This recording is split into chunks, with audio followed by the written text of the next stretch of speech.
বিএনপির স্থানীয় কমিটির সদস্য সালাউদ্দিন আহমেদ শুক্রবার সকালে জুলাই জাতীয় সনদের ৫ নম্বর দফা সংশোধনের প্রস্তাব দিয়েছেন। তিনি তার ভেরিফাইড ফেসবুক পেজে একটি স্ট্যাটাসে এই দাবিটি তুলে ধরেন। ফেসবুক পোস্টে তিনি লিখেছেন, ছাত্র গণ অভ্যুত্থান ২০২৪ চলাকালীন সময়ে আওয়ামী লীগ ফ্যাসিস্ট বাহিনী ও তাদের সহযোগী কতিপয় আইন শৃঙ্খলা বাহিনী নিরীহ ও নিরস্ত্র আন্দোলনকারীদের উপর নির্বিচারে হামলা চালায়। জনতার প্রতিরোধে হানাদার বাহিনীর কিছু সদস্য প্রাণ হারায় এবং তাদের বিচার গণঅভ্যুত্থানের ময়দানে সম্পন্ন হয়েছে। তাই ৫ নং দফা সংশোধনের প্রয়োজন অপরিহার্য।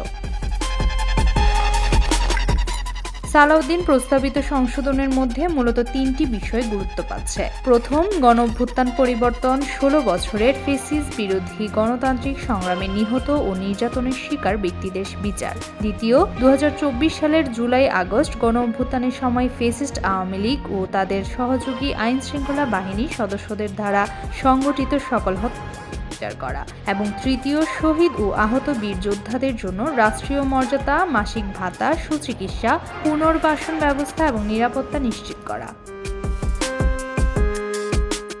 সালাউদ্দিন আহমেদ এই প্রস্তাব রাজনৈতিক মহলে আলোচনার জন্ম দিয়েছে। বিশ্লেষকরা মনে করছেন এটি শুধু বিচারিক দাবি নয়, বরং ভবিষ্যতে রাজনৈতিক স্থিতিশীলতা এবং গণতান্ত্রিক মূল্যবোধের সংরক্ষণে গুরুত্বপূর্ণ ভূমিকা রাখতে পারে।